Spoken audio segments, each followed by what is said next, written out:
बस भी आप लोगों को दे दिए हैं, आपने उसमें से कुछ ट्राई किया है, प्रैक्टिस एक किस्म की आपकी हो गई है कि नॉर्मलाइज़र फाइंड कैसे करना है।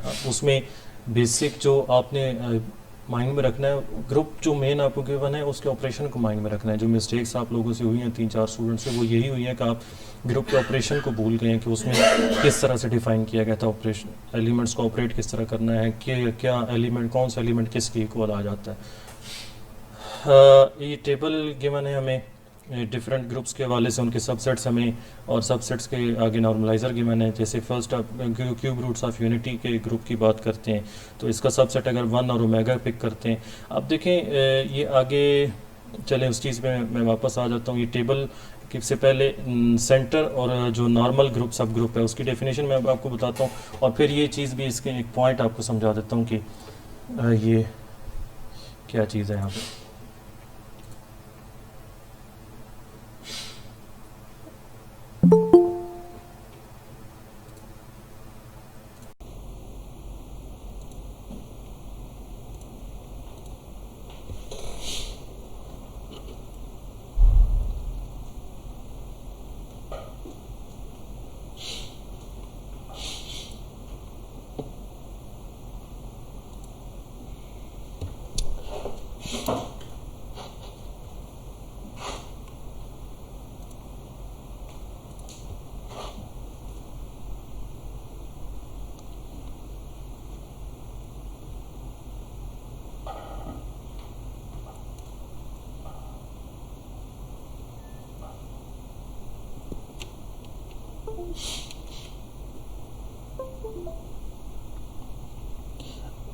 नॉर्मल सब ग्रुप,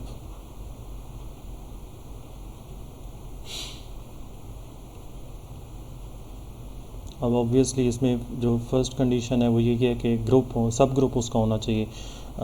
इफ़ एच इज़ सब ग्रुप के लिए ये नोटेशन यूज़ की जाती है जो अप्लाइड मैथमेटिक्स के भी क्योंकि स्टूडेंट्स हैं तो बेसिक चीज़ें बताना ज़रूरी होती हैं। If H is a subgroup of G then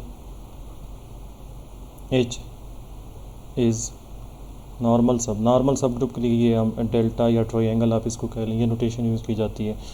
if when H is normal subgroup of G, if for all A belonging to G we have A H is equal to H A। इसके लिए 2-3 यहाँ पे use किए जाते हैं। A H A inverse is equal to H आ जाए, ये दोनों डेफिनेशन जो है वह यहाँ पे यूज़ की जाती हैं। बेसिकली अब क्या कह रहे हैं, G के एलिमेंट्स, G के तमाम एलिमेंट्स अगर H के साथ इस तरह करके ऑपरेट हो कि आंसर दोनों साइड्स का इक्वल आ जाए तो हम ये कहते हैं कि H जो है वो एक नॉर्मल सब ग्रुप है G का। सेंटर की डेफिनेशन, सेंटर ऑफ ग्रुप, ये सेंटर जो सेंट्रलाइज़र जो है वो हम किसका डिफ़ाइन करते हैं, एक सबसेट का डिफ़ाइन करते हैं, बट जो सेंटर है ये हम ग्रुप का डिफ़ाइन करते हैं। सेंटर ऑफ अ ग्रुप ये किस तरह हम डिफ़ाइन, मैं सेट की फॉर्म में इसको डिफ़ाइन कर देता हूँ।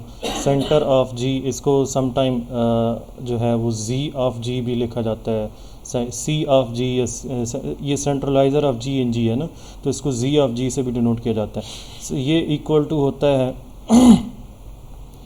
इसमें अब ए बिलोंगिंग टू जी, जी के वो एलिमेंट्स जो कि जी के बाकी एलिमेंट्स के साथ कम्यूट कर जाए, for all x belonging to G. इसमें आपने कैसे चेक करना है, आपने जी का एक एलिमेंट पिक किया, जो मेन ग्रुप है आपका उसका एक एलिमेंट आपने पिक किया, उसको बाकी एलिमेंट्स के साथ आपने चेक करना है कि वो क्या कम्यूट करता है या नहीं करता। अगर वो कम्यूट कर जाता है तो वो सेंटर के एलिमेंट बन जाता है, अगर कम्यूट नहीं करता तो सेंटर का एलिमेंट नहीं बनेगा। अब इसमें एक शॉर्ट सा यहीं पे मैं आपको एक रिज़ल्ट दे देता हूँ कि जो अबिलियन ग्रुप होता है, अबिलियन ग्रुप का जो उसकी कम्यूटेटिव प्रॉपर्टी होल्ड कर रही होती है, तमाम एलिमेंट्स कम्यूट कर रहे होते हैं, तो अबिलियन ग्रुप के जो तमाम एलिमेंट्स होते हैं वो सेंटर के एलिमेंट्स होते हैं। इट मींस जो अगर जी जो है वो अबिलियन है तो उसका सेंटर जो है वो एग्जैक्टली जी की इक्वल होगा। ये कब होगा, इफ़ जी इज़ अबिलियन। अगर जी अबिलियन एक ग्रुप है तो उसका जो सेंटर है वो एग्जैक्टली ग्रुप की इक्वल आ जाएगा। नॉर्मल सब ग्रुप, अब देखें नॉर्मल सब ग्रुप जैसे कल हमने नॉर्मलाइज़र की डेफिनेशन देखी है तो ये थोड़ी सी उसके साथ रिलेट कर रही है। अगर आप देखें वहाँ पे हम क्या कह रहे थे कि जी का एक ऐसा एलिमेंट जो एच सबसेट भी हो सकता है, सब ग्रुप भी हो सकता है, जो एच को नॉर्मलाइज कर जाए। तो वो किस में चला जाता है, उसके नॉर्मलाइज़र में चला जाता है। अगर जी के तमाम एलिमेंट्स एच के साथ कम्यूट कर जाएं, इस तरह से उसको नॉर्मलाइज़ कर दें, तो उसके जी नॉर्मलाइज़र एच का जो होगा वो किसकी इक्वल आ जाएगा, मेन ग्रुप की इक्वल आ जाएगा। और ये नॉर्मलाइज़र और नॉर्मल सब ग्रुप यहीं से एक दूसरे के रिलेट कर जाते हैं कि अगर एच जो है वो जी का एक नॉर्मल सब ग्रुप है, देन ये इफ़ एंड ओनली इफ़ के साथ ये कंडीशन है, if and only if normaliser of H in G is equal to G. अब देखें आप अक्सा, हफ्सा और साजिदा ने जो असाइनमेंट मुझे सेंड की, मैंने फ़ौरन से आपको एक उसमें मिस्टेक बता दी कि ये मिस्टेक है। मैंने आपको उसमें क्या कहा था, S3 आपको दिया था और उसका एक सबसेट जो आपको गिवन था x जो मैंने दिया था आपको कि 1a² आपने इसका जब नॉर्मलाइज़र फाइंड किया है तो वो नॉर्मलाइज़र आप सम इस तरह का आ रहा था, मुझे जहाँ तक याद आ रहा है AB। अब ये इसका नॉर्मलाइज़र नहीं हो सकता। उसकी रीज़न ये है कि S3 में ये नॉर्मल सब ग्रुप है, ये वाला जो ऑर्डर 3 का सब ग्रुप है ये S3 में नॉर्मल सब ग्रुप है। अगर ये इसका नॉर्मल सब ग्रुप है तो इसका नॉर्मलाइज़र जो है वो ये नहीं आना चाहिए, वो एग्जैक्टली क्या आना चाहिए, S3 आना चाहिए। x का जो S3 के अंदर, इस x का जो S3 के अंदर नॉर्मलाइज़र आएगा वो कंप्लीट मेन ग्रुप आ जाएगा। रीज़न क्या है, क्योंकि वो क्या है, उसका नॉर्मल सब ग्रुप है। ये स्टेटमेंट कल मैंने आपको नहीं बताई थी क्योंकि उसमें एक आपको प्रैक्टिस करवानी थी। अब ये रिज़ल्ट आपको दे रहा हूँ कि अगर जो सबसेट हम ले रहे हैं, अगर वो सब ग्रुप भी है, जो सबसेट हम ले रहे हैं वो सब ग्रुप भी है, तो और वो साथ नॉर्मल सब ग्रुप भी है, तो उसका जो नॉर्मलाइज़र होगा वो क्या हो जाएगा, वो मेन ग्रुप की इक्वल आ जाएगा। ठीक है। इसी तरह अब V4 में जब आप उसकी एग्जांपल्स देख रहे थे, वहाँ पे आपने देखा कि V4 के जो सबसेट्स आपने पिक किए हैं, वहाँ पे आपका जो तमाम सबसेट्स का नॉर्मलाइज़र था वो मेन V4 आ जाता है। उसकी रीज़न क्या है, उसकी रीज़न ये है कि V4 एक अबिलियन ग्रुप है आपके पास और उसके तमाम सब ग्रुप्स नॉर्मल हैं और उनके जब नॉर्मलाइज़र फाइंड करते हैं तो वो आपके पास क्या आ जाता है। आपने कुछ क्वेश्चन सॉल्व किए थे, V4 के कॉरस्पॉन्डिंग मैंने आपको सबसेट्स दिए। अब वो सबसेट्स जो हैं वो लकीली मैंने ऐसे दिए थे कि वो उसके सब ग्रुप्स भी हैं। अब ये जैसे इसका आप नॉर्मलाइज़र फाइंड करेंगे तो ये नॉर्मलाइज़र आपके पास क्या आ जाएगा, V4 की इक्वल आ जाएगा। सिमिलरली इसके दो और सब ग्रुप्स बनते हैं जो नॉन ट्रिवियल सब ग्रुप्स हैं, उनका भी नॉर्मलाइज़र V4 की इक्वल आ जाता है। उसकी रीज़न क्या है कि ये उसके नॉर्मल सब ग्रुप्स हैं। अब एक और स्टेटमेंट आगे हमने पढ़नी है नीचे जाके कि बल्कि अभी को सेट्स हमने नहीं डिस्कस किए तो इसलिए हम उसकी तरफ नहीं जा सकते। अब वो जो टेबल हमें गिवन है उसमें टेबल हम शॉर्टली देख लेते हैं कि किस ग्रुप का कौन सा सबसेट लें तो उसका नॉर्मलाइज़र कौन सा आएगा। ये देखें, फर्स्ट हमारा जो ग्रुप यहाँ पे C3 गिवन है, C3 पहले भी हम डिस्कस कर चुके हैं। Cube roots of unity 1 omega omega square, एक मल्टीप्लिकेशन के अकॉर्डिंगली जो है इस ग्रुप फॉर्म करता है। इसका एक सबसेट अगर आप पिक करते हैं 1 ओमेगा अगर आप इसका सबसेट पिक करते हैं तो 1 ओमेगा का जो नॉर्मलाइज़र जब हम फाइंड करते हैं तो वो क्या आ जाता है, C3 आ जाता है। अब इसकी रीज़न क्या है, देखें C3 जो है वो कम्यूटेटिव ग्रुप है, मींस अबिलियन ग्रुप है।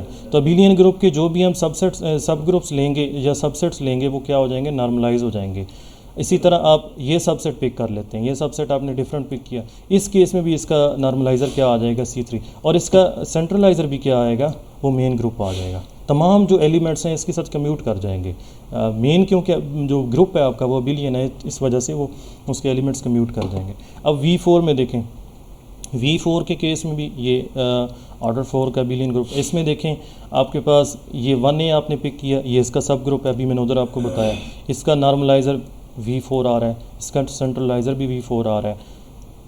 अब आपको प्रैक्टिस तो मैंने करवा दी है कि नॉर्मलाइज़र और सेंट्रलाइज़र कैसे फाइंड करना है। ये टेबल आपने याद कर लेना है क्योंकि यहीं से ही MCQs आने हैं कि ये इसका अब नॉर्मलाइज़र V4 में क्या होगा। अब ये देखें इसमें थोड़ी सी मिस्टेक है, ये B 2 दफ़ा लिखा हुआ है, B 1 दफ़ा ही है। इस जो सबसेट है इसमें एक मिस्टेक है, ये B 2 दफ़ा नहीं 1 दफ़ा ही है।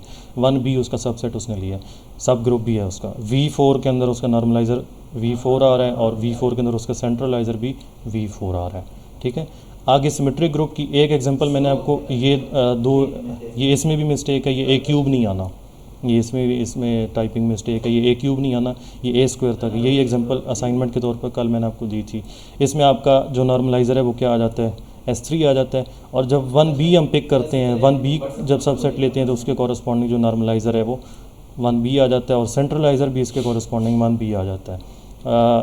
इसके कॉरस्पॉन्डिंग जो इसका सेंट्रलाइज़र आता है वो 1a² आ जाता है। Dihedral group D8, D4, D8 दोनों इसके नाम बोले जाते हैं। डिफरेंट जो बुक्स हैं वो डिफरेंट इसके नाम देते हैं। D2N कुछ यूज़ करते हैं, DN यूज़ करते हैं।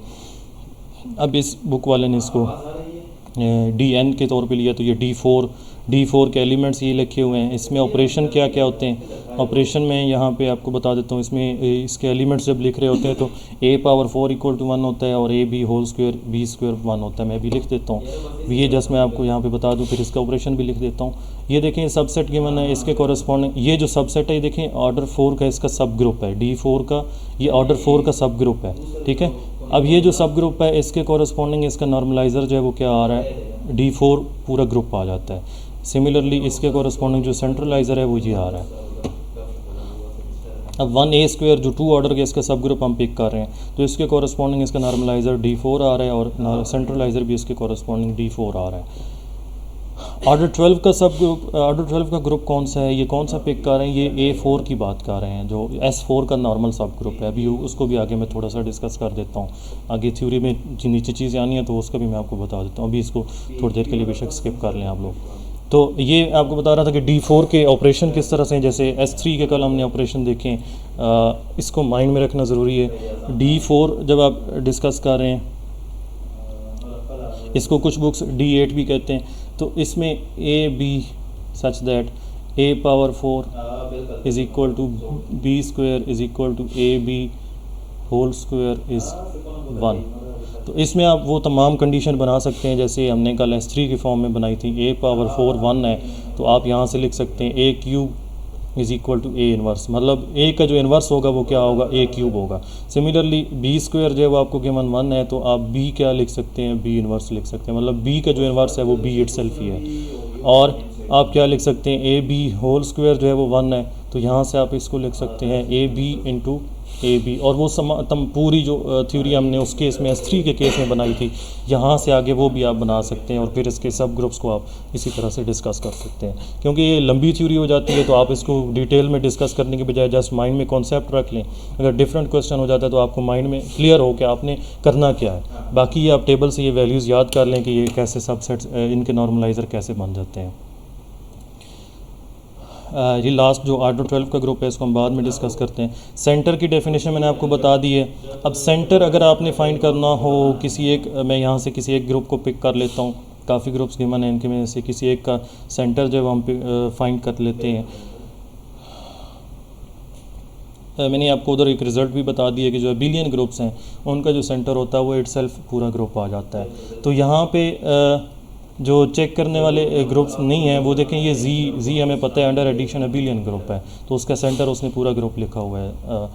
Q set of rationals under addition, इसका भी पूरा ग्रुप उसने सेंटर लिखा हुआ है। सेट ऑफ रियल नंबर्स, इसका भी पूरा उसने रियल नंबर्स का सेट लिखा हुआ, ग्रुप लिखा हुआ है। Set of complex numbers under addition, set of rational number without zero under multiplication, set of real numbers without zero, set of complex number without zero और and cube roots of unity. अब देखें इसमें साथ आपने वो भी discuss करना है जो दूसरा आपके पास है 4th रूट्स ऑफ यूनिटी, वो भी आपने साथ माइंड में रखना है कि वो भी यहाँ पे हो सकता है। ठीक है, मैं किसकी बात कर रहा हूँ, 4th roots of unity. Cube roots of unity है तो आप 4th रूट ऑफ यूनिटी साथ ही माइंड में रखें कि अगर ये चीज़ यहाँ पे नहीं डिस्कस की गई तो वो ज़रूरी नहीं कि नहीं आ सकती, वो आ सकती है। ठीक है, तो जब अबिलियन ग्रुप्स हैं तो वहाँ पे तो आपको एक कंफर्म होना चाहिए कि उसका सेंटर जो है वो क्या आ जाता है, पूरा ग्रुप आ जाता है। अबिलियन ग्रुप का जो सेंटर है वो पूरा ग्रुप आ जाता है। V4 भी आपके पास अबिलियन है सो इसका भी सेंटर जो है वो मेन ग्रुप आ जाता है। ये भी इफ़ एंड ओनली इफ़ के साथ रिजल्ट है कि अगर सेंटर मेन ग्रुप आ जाता है तो वो अबिलियन है, अगर अबिलियन है तो सेंटर मेन ग्रुप आ जाता है। अच्छा, S3 का देखें, S3 ये अक्सर क्वेश्चन आया हुआ है, S3 का सेंटर क्या है, S3 का सेंटर क्या है। अब अगेन ये जो नोटेशन है इसको आप माइंड में रखें। ये जो नोटेशन है आपको वहाँ पे प्रॉब्लम हो सकती है कि लिखा हुआ क्या है। अब अगर ये लिखा हुआ है सेंटर ऑफ S3, पहले तो ये समझना है कि ये Z क्या डिनोट कर रहा है। अगर तो ये Z है तो ये तो हम सेंटर ऑफ इंटीजर्स को कहते हैं, बट जब सिंपल Z है तो ये किसकी बात कर रहे हैं, सेंटर की बात कर रहे हैं कि सेंटर क्या होगा S3 का, और S3 का जो सेंटर है वो क्या है, आइडेंटिटी है। आइडेंटिटी परमुटेशन भी हो सकती है, वन भी हो सकता है। परमुटेशन की फॉर्म में भी लिखा हो सकता है, जस्ट वन भी लिखा हो सकता है। यहाँ पे उसने ए बी सी की फॉर्म में लिखा हुआ है, परमुटेशन की फॉर्म में भी लिखा हो सकता है। अगर ये S3 को परमुटेशन की फॉर्म में डिस्कस कर रहा है तो वो परमुटेशन की फॉर्म में आइडेंटिटी उसकी लिखी होगी। अगर ए स्क्वायर बी इस फॉर्म में डिस्कस किया गया है तो फिर वो जस्ट वन उसकी आइडेंटिटी की फॉर्म में लिखा होगा।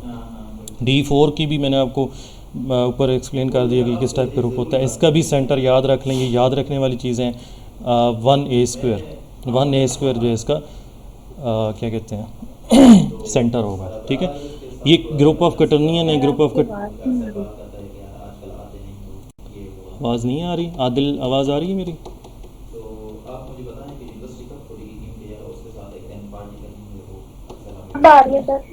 जी पहले नहीं आ रही थी सर, पहले काफी कट रही थी काफी ज्यादा। एक मिनट, मैं नेट चेंज करता हूँ। चलो देखते हैं ना, अगर खुल जाए तो फिर आपको तो मुझे बताना है, मैंने एक आना है शराब से भी मिलना है और शराब साहब से भी। जी अब ठीक आ रही है? Yes sir. ठीक। ग्रुप ऑफ कटर्नियन की बात कर रहे हैं। इसमें हम सेंटर जो है इसका +-1 इसका सेंटर आता है। अभी एक और रिज़ल्ट भी साथ मैं आपको बता देता हूँ, इसका एक और रिज़ल्ट भी साथ अभी। अब आप लोग बता दें इसमें से हम कौन सा शॉर्ट ग्रुप अभी डिस्कस कर लें, सेंटर कैसे फाइंड करना है, क्योंकि बड़े ग्रुप्स को तो अभी डिस्कस करना मुश्किल है, पूरा घंटा ही उसे पे लग जाएगा। आप उसे V4 C3 या H ये ग्रुप ऑफ कटर्नियन कोई एक बता दें जिसका सेंटर डिस्कस करना है कि कैसे फाइंड करना है। जी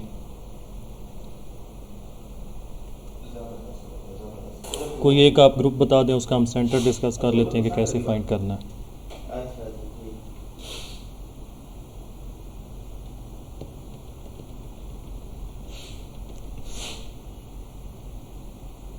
ऐसे लग रहा है आप लोग इसको देख ही नहीं रहे।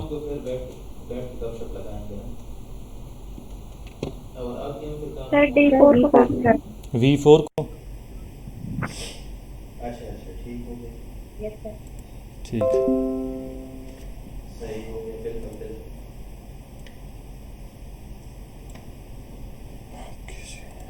हाँ मेरा नंबर कहाँ है?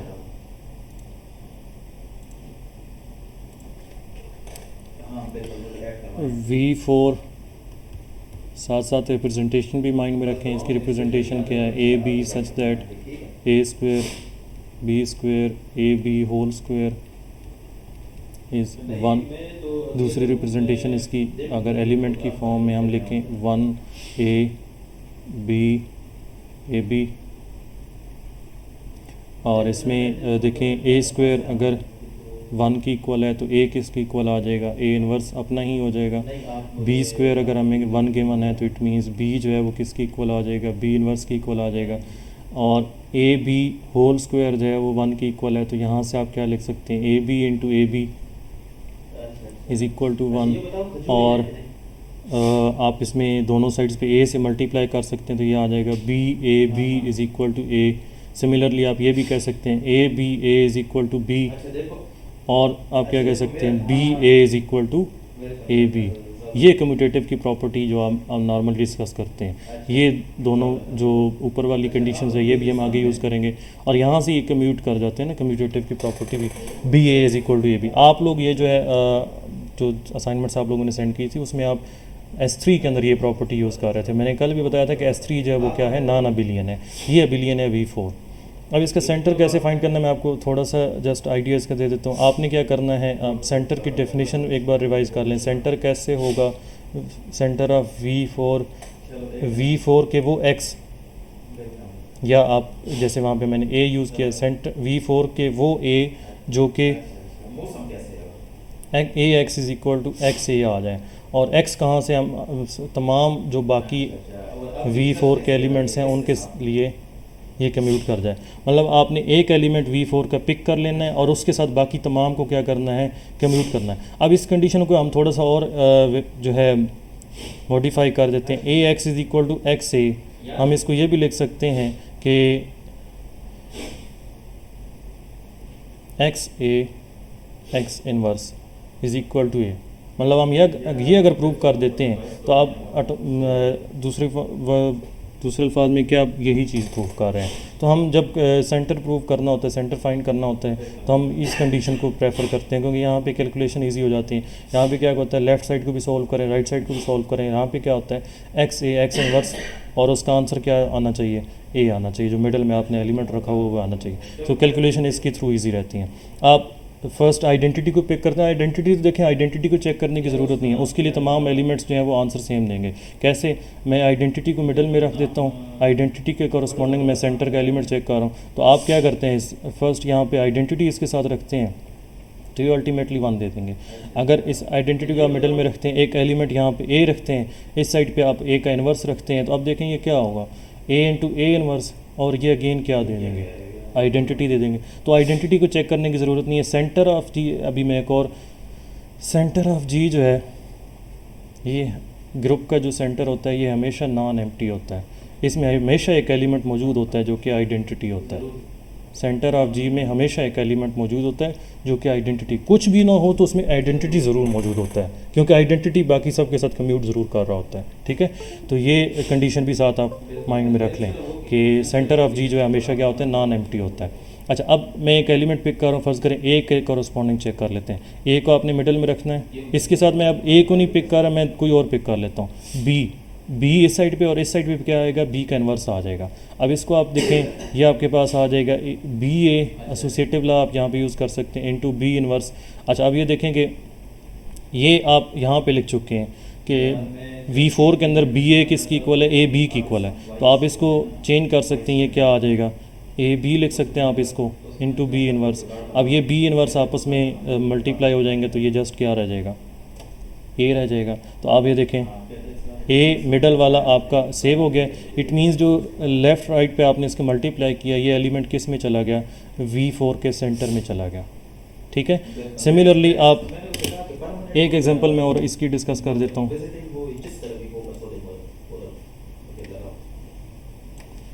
एक और इसकी डिस्कस कर लेते हैं कि ए के कॉरस्पॉन्डिंग, अब इसके लेफ़्ट राइट आप क्या पुट कर लेते हैं, ए बी पुट कर लेते हैं, लेफ़्ट ए बी, और राइट साइड पे ए बी का इन्वर्स पुट कर लेते हैं। ये क्या आ जाएगा, A B A into A B whole inverse. अब ये देखें, ए बी होल इन्वर्स भी आप इधर से चेक कर सकते हैं। आपको गिवन है A B whole square is 1, तो आप अगर चेक करना चाहें A B into A B 1 आ रहा है।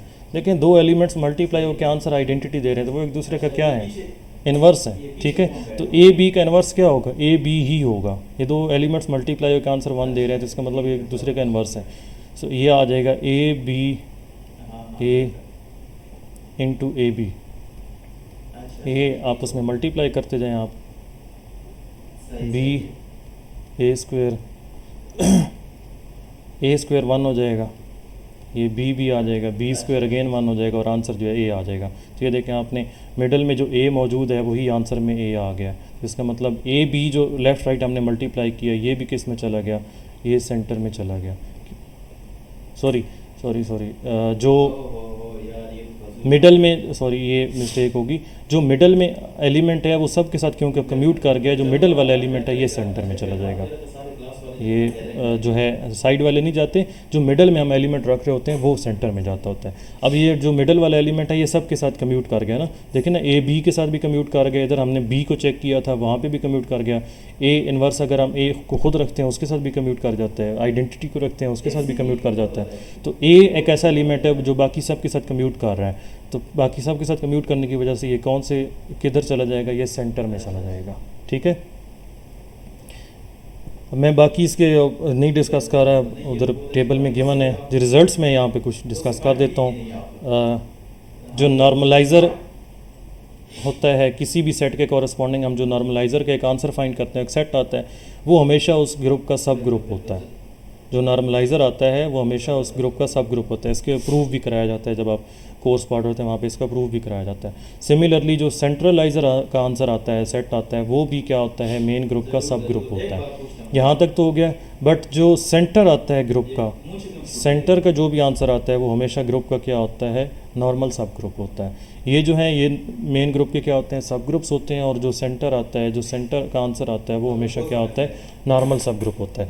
अब ये देखेंगे जो टेबल में हमें गिवन थे वहाँ पे, उनमें देखें कि कौन कौन से हैं। देखें ये देखें जी के कॉरस्पॉन्डिंग जो उसका सेंटर आ रहा है वो जी इटसेल्फ आ रहा है।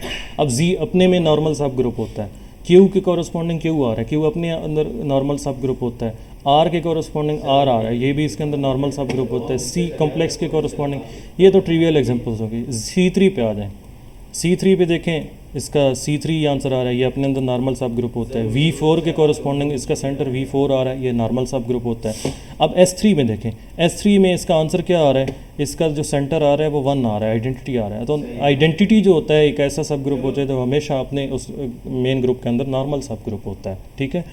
अब D4 के अंदर ये थोड़ी सी डिफरेंट चीज़ है। देखें ये जो है ये D4 का क्या है, नॉर्मल सब ग्रुप ही है, सेंटर है तो उस रिज़ल्ट की वजह से ये क्या हो जाएगा, इसका नॉर्मल सब ग्रुप भी हो जाएगा। Q8 के कॉरस्पॉन्डिंग आप लोगों की असाइनमेंट ये है कि आपने Q8 का सेंटर ये फाइंड करना है कि यही आता है, ±1 ही आता है। ये थोड़े से लेंथी काम हो जाएगा बट आपकी इसमें काफ़ी प्रैक्टिस हो जाएगी। अगर इसमें ऑपरेशंस आपको नहीं पता तो वो आपको बता दूंगा, आपने ये ज़रूर इसका सेंटर फाइंड करना है कि ये क्या आता है, ठीक है।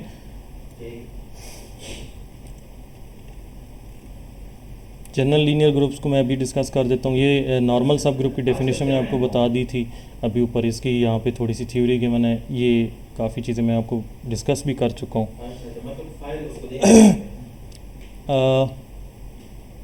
सिंपल ग्रुप को भी हमने डिस्कस करना है। ये लाइन देख लें, मैं उधर अब लिखता नहीं हूँ, आप इधर से देख लें।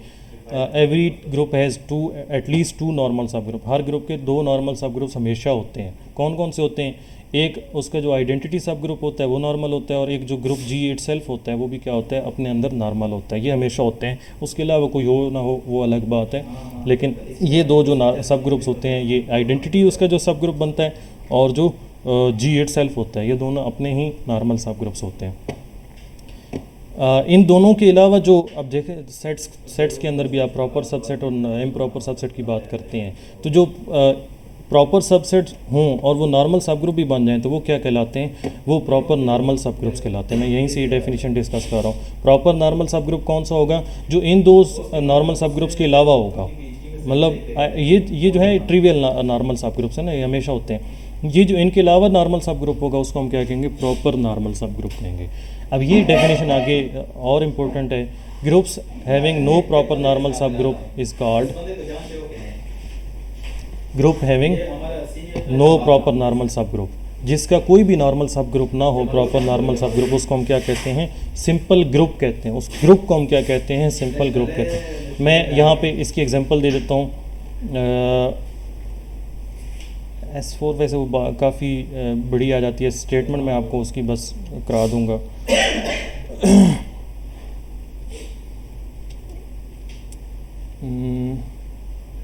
आगे जाके हमने रिजल्ट्स 1-2 डिस्कस करने हैं, वहाँ पे मैं आपको बता दूंगा कि कौन कौन से ग्रुप्स जो है वो सिंपल है, ठीक है।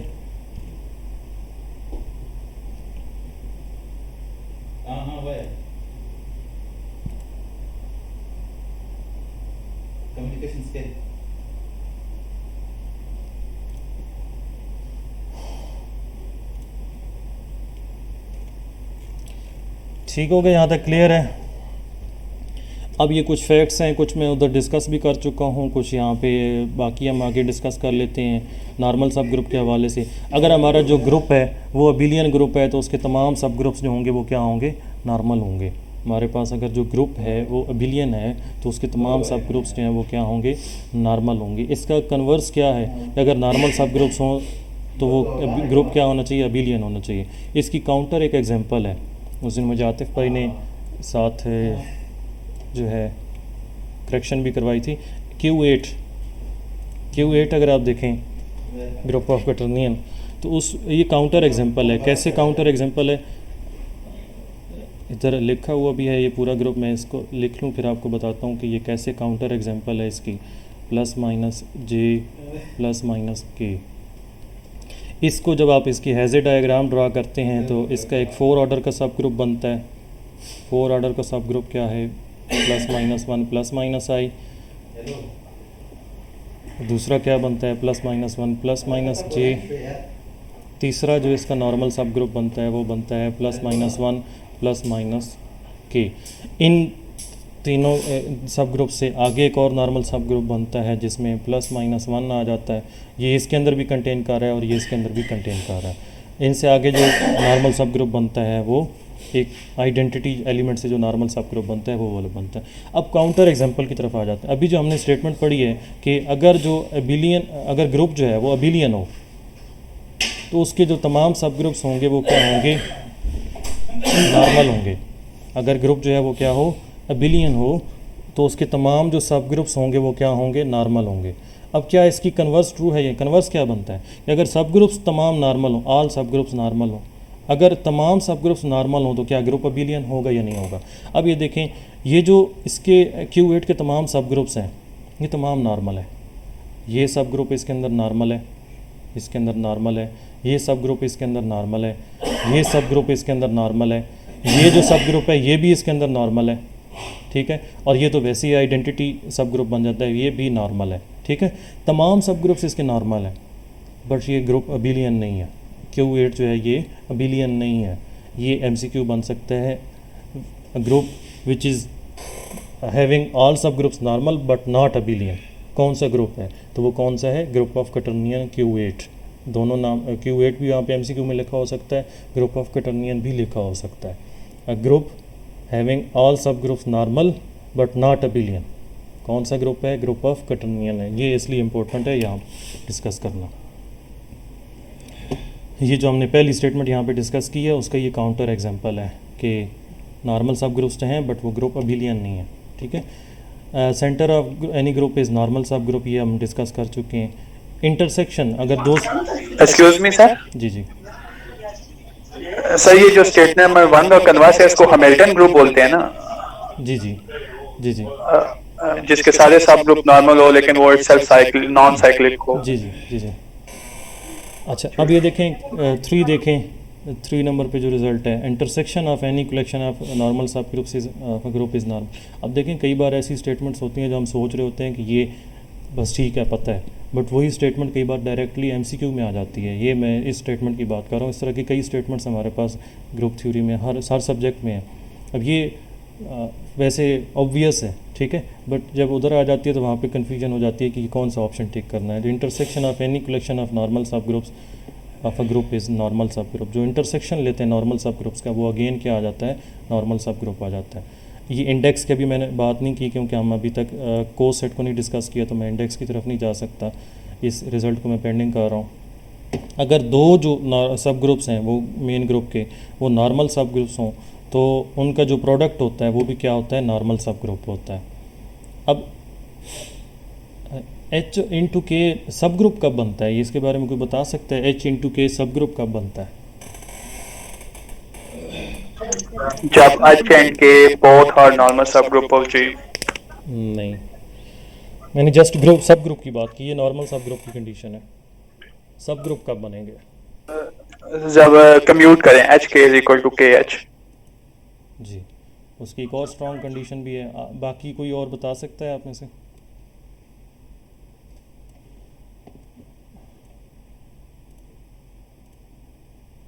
अक्सा, रोहीन, रिमशा, कोई माइंड में है अभी?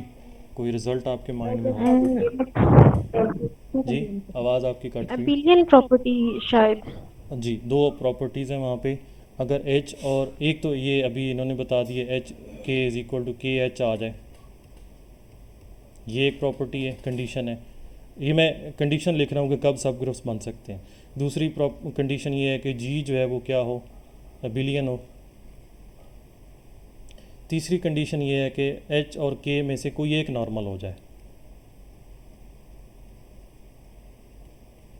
दोनों में से कोई एक अगर नॉर्मल हो जाए, देन ये 3 में से एक अगर कंडीशन पूरी हो जाए, H मल्टीप्लाइड बाई K जो है वो क्या हो जाता है, नॉर्मल सब ग्रुप हो जाता है G का। तो सॉरी, सब ग्रुप हो जाता है। नॉर्मल की दूसरी कंडीशन है, सब ग्रुप बन जाता है। तीनों में से कोई एक कंडीशन अगर आपकी ट्रू हो जाए, अगर स्ट्रॉन्ग कंडीशन ये वाली है, अगर मेन ग्रुप ही अबिलियन हो जाए तो फिर दोनों की जो प्रोडक्ट होती है वो मेन ग्रुप की सब ग्रुप बन जाती है। ठीक है,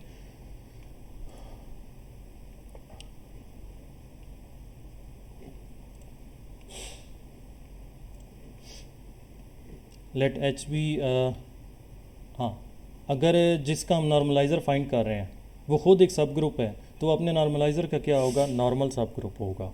जो जिसका हम नॉर्मलाइज़र फाइंड कर रहे हैं जिस सब ग्रुप का, वो अपने नॉर्मलाइज़र का क्या होगा, नॉर्मल सब ग्रुप होगा। ये चीज़ सेंट्रलाइज़र जो है ये मेन ग्रुप के अंदर नॉर्मल सब ग्रुप होता है। सब ग्रुप की मैंने बात की, नॉर्मल सब ग्रुप भी होता है। If and only if ID generated of G transform, ये चीज़ अभी आप लोगों ने नहीं डिस्कस की। ये चीज़ मैं आपको उधर बता चुका हूँ 9 नंबर पे जो रिज़ल्ट है कि अगर नॉर्मल सब ग्रुप है तो उसका नॉर्मलाइज़र जो है वो जी की इक्वल आ जाएगा। साइक्लिक ग्रुप, हाँ ये चीज़ सिंपल ग्रुप्स की वहाँ पे हमने थोड़ी सी डिस्कशन की है, इसकी मैं डिटेल से बता देता हूँ। सिंपल ग्रुप कौन सा है, अब देखें हमारे पास कोई भी अगर ग्रुप है तो उसका एक तो नॉर्मल सब ग्रुप हमेशा है, एक है आइडेंटिटी एलिमेंट से जो सब ग्रुप बनेगा, और दूसरा जो जी इट सेल्फ होगा ये अपने अंदर क्या होगा, नॉर्मल होगा। अगर इन दोनों के अलावा कोई भी हमें नॉर्मल सब ग्रुप इसका नहीं मिलता, नो, तो फिर हम क्या कहेंगे, जी क्या है, सिंपल है।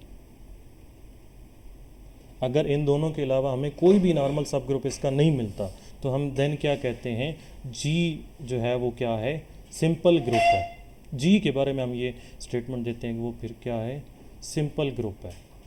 अब ज़रा देखें, हम अगर जी पी की बात करें तो जी पी के सब ग्रुप्स कौन कौन से हैं।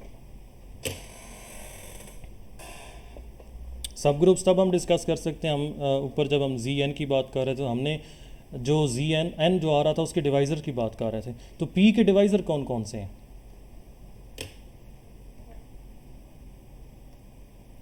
1 और P।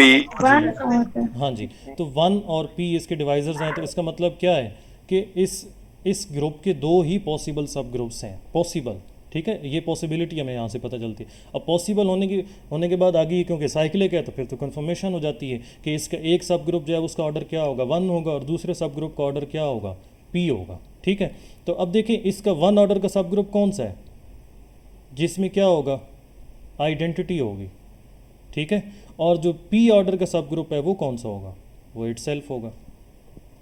ठीक है, तो आइडेंटिटी और इटसेल्फ के अलावा इसका कोई सब ग्रुप नहीं है, और ये दोनों इसके अंदर क्या होते हैं, नॉर्मल होते हैं। ठीक है, अब दोनों नॉर्मल हैं ही दो, इनके अलावा कोई सब ग्रुप, इसका नॉर्मल सब ग्रुप ही नहीं है, तो जी पी को हम फिर क्या कहते हैं, जी पी क्या है, एक सिंपल ग्रुप है। G P is simple group, क्योंकि इसका इटसेल्फ और जो आइडेंटिटी है उसके अलावा कोई इसका नॉर्मल सब ग्रुप ही नहीं है। अब एक और स्टेटमेंट आगे उसने लिखी हुई है, ए एन, चले अभी मैं इसको नहीं डिस्कस करता क्योंकि ए एन की मैंने आपको थोड़ी सी बता देता हूँ। जो परमुटेशन की फॉर्म में मैंने डिस्कस किया था, परमुटेशन 2 टाइप्स की होती हैं, एक ऑड परमुटेशन होती हैं, इवन परमुटेशन होती हैं। जो एस एन के अंदर इवन परमुटेशन का सेट होता है उसको हम एक और ग्रुप का नाम देते हैं, वो ग्रुप फॉर्म करती हैं, वो ग्रुप का हम नाम देते हैं ए एन का। जो एस एन के अंदर इवन परमुटेशंस होती हैं वो अगेन एक ग्रुप फॉर्म करती हैं, और वो ग्रुप जो है उसको अल्टरनेटिंग ग्रुप ए एन का नाम देते हैं, अल्टरनेटिंग ग्रुप। ये किसी भी एज सिमेट्रिक ग्रुप के अंदर जो कितनी इवन परमुटेशंस होती हैं और ऑड कितनी होती हैं, हाफ इवन होती हैं और हाफ ही ऑड होती हैं। तो ए एन के अंदर कितनी परमुटेशंस आ जाती हैं, अगर एस एन के अंदर एन फैक्टोरियल परमुटेशंस हैं तो ए एन के अंदर कितनी परमुटेशंस होंगी, एन फैक्टोरियल बाई 2। तो ए एन का ऑर्डर, एस एन का ऑर्डर एन फैक्टोरियल है तो ए एन का ऑर्डर क्या होगा, एन फैक्टोरियल बाई 2 होगा। अब S3 की एग्जांपल ले लें, S3 का ऑर्डर है 6, तो A3 इसके कॉरस्पॉन्डिंग जो बनेगा उसका ऑर्डर क्या होगा, 6 डिवाइडेड बाई 2 इज़ 3। तो अब अगर आप S3 को 1a² की फॉर्म में डिस्कस करते हैं तो ये जो ऊपर हम डिस्कस कर चुके हैं, मैं डॉट इसलिए यूज़ करूँगा क्योंकि ऊपर डिस्कस कर चुके हैं। इसकी जो इसके अंदर जो A3 है वो कौन सा सब ग्रुप है इसका, ये जो हम डिस्कस करते हैं 1a², ये A3 की इक्वल है, ठीक है। और AN जो है, ये जो इवन परमुटेशन का सब ग्रुप होता है, ये हमेशा SN के अंदर नॉर्मल सब ग्रुप होता है। जैसे A3 नॉर्मल सब ग्रुप है S3 का, A4 जो है वो नॉर्मल सब ग्रुप है S4 का। सिमिलरली आगे भी आप चलते जाएं, आगे डिस्कस नहीं किया जाता क्योंकि काफ़ी एलिमेंट्स उसके बन जाते हैं, आगे एक जनरल स्टेटमेंट दे दी जाती है। अच्छा, अब देखें कि A3 जो है वो क्या है, सिंपल है। A3 के अंदर और कोई नॉर्मल सब ग्रुप हो ही नहीं सकता। देखें A3 का ऑर्डर 3 है, 3 एक प्राइम है और इसका कोई नॉन ट्रिवियल सब ग्रुप हो ही नहीं सकता। 3 के डिवाइज़र ही 1 और 3 है, तो और कोई नॉर्मल सब ग्रुप इसका हो ही नहीं सकता। A4 के कॉरस्पॉन्डिंग नॉर्मल सब ग्रुप्स हमें मिल जाते हैं, बट जब A4 से आगे हम जाते हैं तो A5 जो है वो एक सिंपल ग्रुप है, क्योंकि A5 का कोई भी नॉर्मल सब ग्रुप नहीं है। ये रिज़ल्ट्स हैं, मैं जस्ट रिज़ल्ट्स बता रहा हूँ। आप ये यहाँ पे पूछ सकते हैं कि जी इसका प्रूफ क्या है, तो हम प्रूफ यहाँ पे नहीं कर सकते, इसकी परमुटेशंस ही इतनी ज़्यादा हो जाती हैं। और इसके जो प्रूफ दूसरे वे में है वो ग्रुप थ्योरी के नॉर्मली बुक्स में गिवन होते हैं, जो आज शहजाद भाई ने शेयर की सुदेश कुमारी शाह वाली बुक, उसके अंदर इसका प्रूफ गिवन है कि A5 कैसे सिंपल है, A6 भी सिंपल है, A7 भी सिंपल है। 5 से आगे जितने n आ जाते हैं उन सब के लिए ये जो अल्टरनेटिंग ग्रुप्स हैं ये क्या होते हैं, सिंपल होते हैं। जर्नल स्टेटमेंट उसके अंदर लिखी हुई है, AN जो है वो सिंपल है for n greater or equal to 5। 5 से आगे जैसे ही हम जाते हैं तो ये तमाम जो अल्टरनेटिंग ग्रुप्स हैं ये क्या हैं, सिंपल है, ठीक है। और ये AN जो होते हैं ये SN में हमेशा नॉर्मल होते हैं। ये रिज़ल्ट्स माइंड में रख लें, ये MCQ बन सकते हैं। अब जो वहाँ पे हम जहाँ पे हमने रिज़ल्ट्स को क्लोज़ किया है, ये देखें यही चीज़ यहाँ पे 11 नंबर पे, the alternating group AN of degree n is a normal subgroup of SN। ये SN का नॉर्मल सब ग्रुप होता है और इसका ऑर्डर क्या होता है, n फैक्टोरियल बाई 2 होता है, ठीक है। और ये 12 नंबर पे जो स्टेटमेंट है, AN is simple for n greater or equal to 5। n greater or equal to 5 मतलब A6, A7, A8, ये जो तमाम ग्रुप्स हैं ये क्या हैं, नॉर्मल सब ग्रुप्स हैं। अब देखें इनके अंदर स्टेटमेंट्स चेंज हो जाती हैं, वहाँ पे जो है कन्फ्यूजन हो जाती है कि सपोज़ वहाँ पे उसने ये लिख दिया है अल्टरनेटिंग ग्रुप ऑफ ऑर्डर 60, बताएं जी alternating group of order 60 simple होगा या नहीं होगा। तो वो किसकी बात कर रहा है, वो A5 की बात कर रहा है, क्योंकि A5 का ऑर्डर क्या होगा, 60 होगा। तो 60 वाला जो A5 अल्टरनेटिंग ग्रुप है वो क्या है, सिंपल है। स्टेटमेंट चेंज करके आप इस ज़रूर माइंड में रखा करें कि इसके और क्या क्या नेम बन सकते हैं। और ये इसका ये नेम भी है कि इसके अंदर कौन सी होती हैं, तमाम इवन परमुटेशंस होती हैं, ठीक है। और कितनी इवन और कितनी ऑड परमुटेशंस होती हैं, हाफ इवन परमुटेशंस होती हैं और हाफ ऑड परमुटेशंस होती हैं। आइडेंटिटी कौन सी परमुटेशन है, आइडेंटिटी इवन परमुटेशन है। जो आइडेंटिटी परमुटेशन की बात हम डिस्कस करते हैं, ये जो 1 से 1 वाली जो होती है ये क्या है, इवन परमुटेशन है। अब क्योंकि अप्लाइड के स्टूडेंट्स हैं तो हमें इसको इतनी डिटेल में मैं नहीं बता सकता कि ये आगे और थ्योरी क्या है परमुटेशन वाली, किस तरह इवन और ऑड होती हैं। जस्ट इनको एज इट इज़ याद कर लें कि इवन परमुटेशन ये वाली होती है, आइडेंटिटी जो है वो इवन परमुटेशन होती है, ठीक है। अच्छा जी, अब 2 ग्रुप्स और हैं, स्पेशल लीनियर ग्रुप और जनरल लीनियर ग्रुप, उनको भी डिस्कस करते हैं। ऊपर इसकी एक स्पेसिफिक फॉर्म आप लोगों ने फर्स्ट लेक्चर में सॉल्व की थी, वो इसकी स्पेसिफिक फॉर्म आ जाती है। स्पेशल लीनियर ग्रुप कौन सा है और जनरल लीनियर ग्रुप कौन सा है, ऑफ ऑर्डर 2 मैं डिस्कस कर लेता हूँ। जनरल लीनियर ग्रुप यहाँ पे मैं 2 लिख देता हूँ ओवर रियल नंबर। ये किस तरह से, मैं 2/2 की मैट्रिसेस की बात कर रहा हूँ, A B C D such that इसमें हम एक कंडीशन लगा देते हैं AD माइनस BC जो है वो क्या होना चाहिए, नॉन ज़ीरो होना चाहिए। ABCD चारों जो एंट्रीज़ हैं वो ऑब्वियसली रियल नंबर में से आ रही हैं। ये जनरल लीनियर ग्रुप इसका नाम है।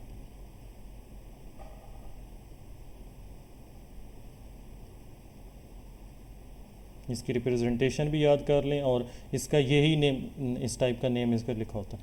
अब स्पेशल लीनियर ग्रुप इसका सबसेट होता है।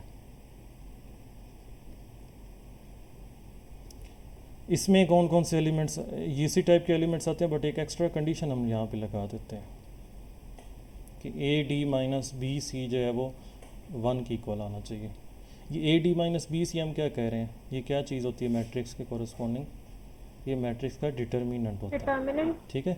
तो हम क्या कह रहे हैं कि इसके अंदर कौन सी मैट्रिसेस आएंगी जिनका डिटर्मिनेंट क्या हो, नॉन ज़ीरो हो, और इसके अंदर हम क्या कह रहे हैं कि ऐसी मैट्रिसेस आएंगी जिनका डिटर्मिनेंट क्या हो, 1 हो, ठीक है।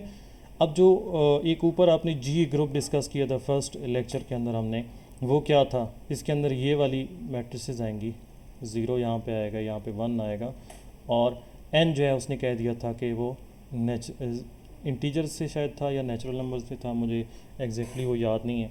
तो ये इसका सबसेट है, इसका सबसेट, ठीक है। देखें ना, आपने क्या किया, a की वैल्यू 1 पुट कर दी, b की वैल्यू n, देखें b पहले क्या आ रहा था, पहले वो रियल नंबर था, आपने उसका छोटा सेट ले लिया, नेचुरल सेट ऑफ इंटीजर में से कर दिया, और c की वैल्यू आपने 0 कर दी, d की वैल्यू आपने 1 कर दी, तो ये इसका सबसेट है, ठीक है, ये इसका सबसेट है। देखें डिटर्मिनेंट इसका 1 आएगा हमेशा, ये जो g आपको क्यों वाला है इसमें भी डिटर्मिनेंट 1 आएगा, और ये जो है ये इसका सबसेट है, ठीक है, क्योंकि इसमें आप कह रहे हैं जनरली कोई भी डिटर्मिनेंट आ सकता है नॉन ज़ीरो, यहाँ पे आप फिक्स कर रहे हैं कि डिटर्मिनेंट क्या आना चाहिए, 1 आना चाहिए।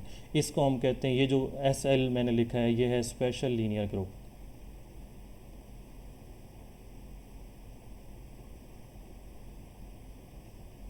ठीक है। ये आगे MCQs के अंदर क्वेश्चन सेट, हमने क्वेश्चन ग्रुप्स यहाँ पे से बनाने हैं, तो इसलिए यहाँ पे डिस्कस करना ज़रूरी था कि ये इसकी फॉर्मेशन क्या होती है।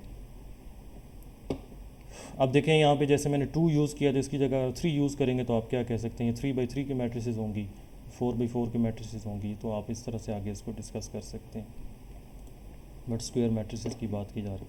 अच्छा, अब ऊपर जो मैंने ये मैट्रिसेस वाली चीज़ स्किप की थी, ये देखें, ये general linear group of order degree 2 means आपने क्या करना है, 2/2 के मैट्रिसेस डिस्कस करनी है। अब इसका इसने सेंटर, ये सेंटर की हम बात कर रहे थे ना, सेंटर वाले टेबल को डिस्कस कर रहे थे, तो ये जो जनरल लीनियर ग्रुप है इसका सेंटर क्या आता है, इसका सेंटर आता है A0 वो वाली मैट्रिसेस, इसका सेंटर कौन सा आता है, वो वाली मैट्रिसेस जिनके सेकेंडरी डायगोनल पे 0 होता है और जो प्राइमरी डायगोनल है वहाँ पे क्या हो, AA हो, ठीक है। तो ये जो पूरा सेट आएगा ये इसका इस जनरल लीनियर ग्रुप का क्या है, सेंटर है, ठीक है। सिमेट्रिक ग्रुप SN, जितने ये SN greater or equal to 3 है, इनके तमाम के जो सेंटर होते हैं वो आइडेंटिटी एलिमेंट के इक्वल होते हैं, ठीक है।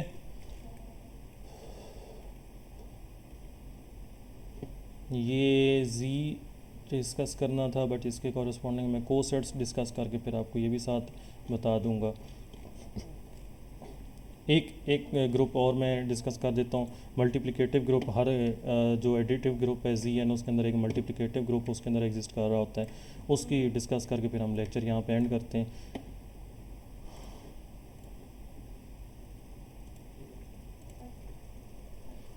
ZN मैं इसमें से कोई एक स्पेसिफिक पिक कर लेता हूँ।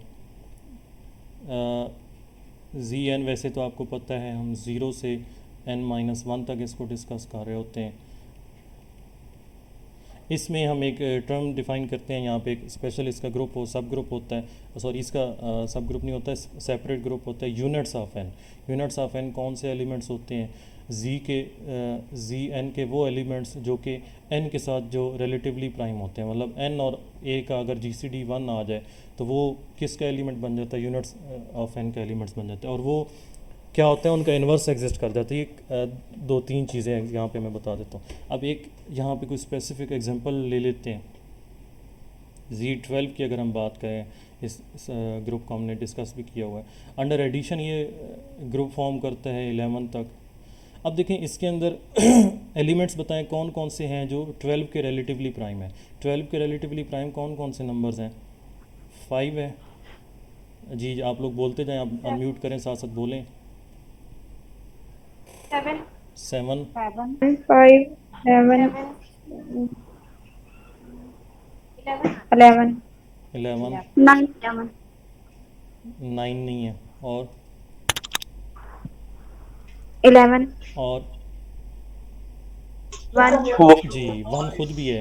1 का भी 12 के साथ GCD क्या आता है, 1 आता है, ठीक है। ये जो आपके पास सेट बनता है, ये एक मल्टीप्लिकेटिव ग्रुप होता है, मल्टीप्लिकेशन के अकॉर्डिंगली ये ग्रुप फॉर्म करता है। और ये z के वो एलिमेंट्स होते हैं जिनका मल्टीप्लिकेटिव इन्वर्स एग्जिस्ट कर रहा होता है, ये मल्टीप्लिकेटिव ग्रुप है पूरा। इसको हम यहाँ पे हमने क्या कहा, u ऑफ n का है, तो इसको हम यहाँ पे क्या कहेंगे, u ऑफ 12 कहेंगे, ठीक है। Z12 के कॉरस्पॉन्डिंग जो हमारा सेट बना है उसको हम क्या कहेंगे, u ऑफ 12 कहेंगे। यूनिट्स ऑफ 12, ये आगे जब हम रिंग थ्योरी पढ़ रहे होंगे, फील्ड पढ़ रहे होंगे, तो वहाँ पे हम यूनिट्स की बात कर रहे होंगे। तो ये इसके क्या हैं, वो एलिमेंट्स हैं जिनका मल्टीप्लिकेटिव इन्वर्स एग्जिस्ट कर रहा है। तो मल्टीप्लिकेटिव इन्वर्स वाले एलिमेंट्स हमने जब सेपरेट किए, एक सेट बनाया, तो वो ग्रुप फॉर्म करेगा। अब आप देख सकते हैं ये मॉड 12 के कॉरस्पॉन्डिंग ग्रुप फॉर्म कर रहे हैं। ये आप मल्टीप्लाई करके देख लें, 5 7s आर 35, मॉड 12 करें तो ये क्या आता है, 5 मल्टीप्लाइड बाई 7 क्या आता है, 35। 35 को मॉड 12 करें, 24 माइनस हो जाएगा, तो बाकी क्या आता है, 11 आ जाता है। तो 11 देखें ये पड़ा है, 7 और 11 को मल्टीप्लाई करें, 77 आता है। 77 और मॉड 12 करें, 72 5 आ जाता है, ठीक है। 7 और किसी को 11 और 5 को मल्टीप्लाई कर लें, 55 आ जाता है। 55 को जब आप 48 से माइनस करते हैं तो आपका आंसर क्या आता है, 7 आ जाता है। इसकी जो आइडेंटिटी है वो ये 1 है, ठीक है। इसको नॉर्मल कुछ जो आप मेथड की बीएससी की बुक देखते हैं तो वहाँ पे इसको इस तरह बार से इन एलिमेंट्स को डिनोट किया गया है। मेथड जो बीएससी की बुक है वहाँ पे ये बार से डिनोट किए गए हैं। ये यूनिट इस ग्रुप के यूनिट एलिमेंट्स होते हैं, ये मल्टीप्लिकेटिव ग्रुप होता है, मल्टीप्लिकेशन के अकॉर्डिंगली ये ग्रुप फॉर्म करते हैं, ठीक है। इनके अंदर भी अगर आपने मल्टीप्लिकेटिव इन्वर्स फाइंड करना तो वही मेथड है जो कल हमने डिस्कस किया था। आप अगर 7 का मल्टीप्लिकेटिव इन्वर्स फाइंड करना चाहें तो आप क्या लिखेंगे, 1/7। अब आगे बताएं जी, अनम्यूट करके बताएं क्या करेंगे इससे आगे। प्लस 12 ऊपर हमने क्या कर डिनोमिनेटर देना, में नोमिनेटर में हम क्या करेंगे, 12 प्लस ऐड करवा 12 देना, ऐड करेंगे तो क्या आ जाता है, 13/7 नहीं डिवाइड होता। 30 अगेन 12 ऐड करें, क्या आता है 25, ये भी नहीं डिवाइड होता। अगेन 12 ऐड करें, 37 आ जाता है, 37 नहीं डिवाइड होता। अगेन 12 ऐड करें, 49 49 जी। तो ये 49 हो डिवाइड जाएगा, बाई 7 क्या आता है, 49 हो जाएगा। 7 अपना ही मल्टीप्लिकेटिव इन्वर्स है, ठीक है। 7 अपना ही मल्टीप्लिकेटिव इन्वर्स है। 5 का भी चेक कर सकते हैं, 11 का भी चेक कर सकते हैं। ये आपने अब साथ ही असाइनमेंट में आपने ये जो है 2 ग्रुप्स का यूनिट्स फाइंड करने हैं। फाइंड, अब देखें जब क्वेश्चन आएगा तो वहाँ पे z नहीं गिवन होगा, वहाँ पे गिवन होगा जी u ऑफ 14। तो हम किसकी बात कर रहे हैं, z14 की बात कर रहे हैं। फाइंड यूनिट्स ऑफ 24, तो अब किसकी बात हो रही है, z24 की बात हो रही है। z24 के यूनिट्स हमने फाइंड करने हैं, ठीक है। तो इस तरह करके क्वेश्चन आता है। और हमने क्या चीज़ डिस्कस की है ताकि उसके हवाले से थोड़ी सी आपकी प्रैक्टिस हो जाए।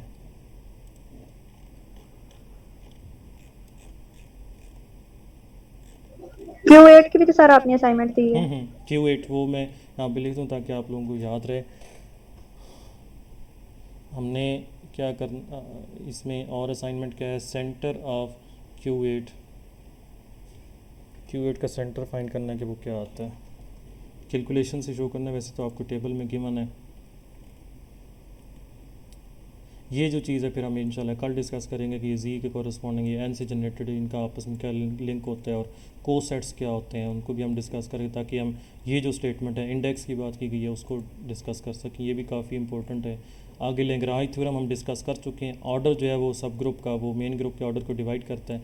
आइसोमॉर्फिज्म ऑटोमॉर्फिज्म डिस्कस करके हम साइलर्स थ्योरम का मैं आपको एक शॉर्ट सा इंट्रोडक्शन, शॉर्ट सी थ्योरी दे के फिर हम MCQs पे चले जाएंगे। आप लोगों ने साथ एक और काम करना है, बेसिक सेट थ्योरी में एक दो टॉपिक्स हैं, क्योंकि ऊपर जब हमने स्टार्ट किया तो वहाँ पे तो सिर्फ सेट की डेफिनेशन थी ना। आपने क्या करना है, आपने ये 2-3 चीज़ें वैसे तो बहुत बेसिक हैं, आपको किसी मैट्रिक की शायद FSC की बुक में भी शायद मिल जाए। इक्विवेलेंस रिलेशन कौन सा होता है,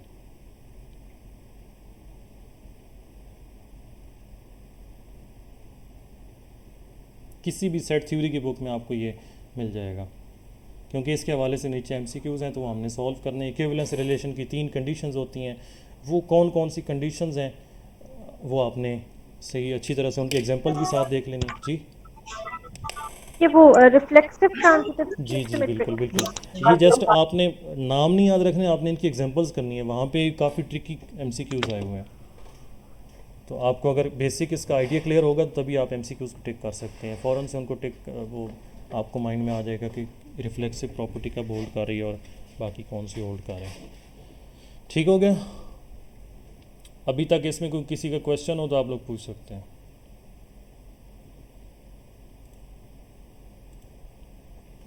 जी, कोई क्वेश्चन है?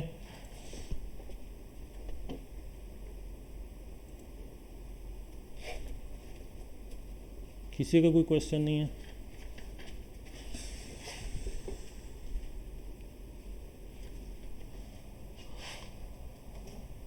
सर सिंपल ग्रुप एक दफा दोबारा डिफाइन कर दें जरा। Okay,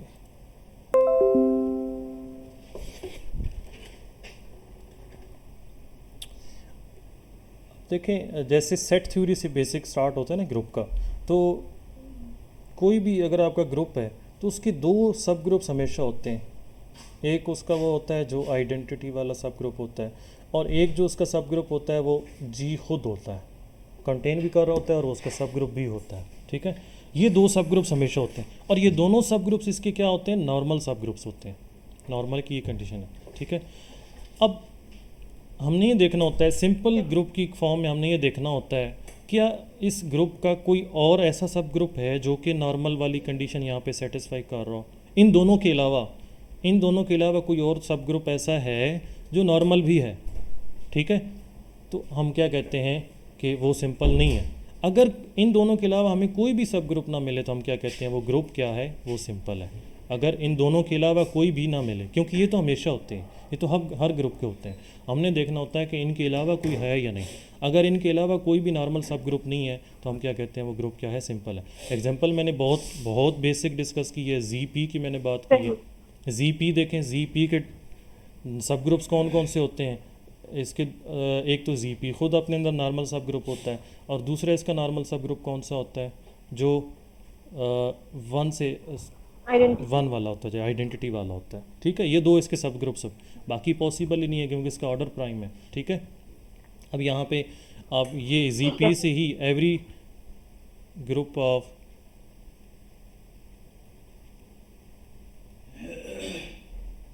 prime order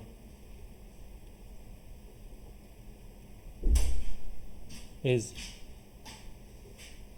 simple. ठीक है, अगर प्राइम के अलावा कोई और ग्रुप है, अगर वो अबिलियन हो गया तो वो नॉन सिंपल होगा वो। ठीक है, अगर प्राइम के अलावा कोई और ग्रुप है, वो अगर अबिलियन है तो वो नॉन सिंपल होगा। ठीक है।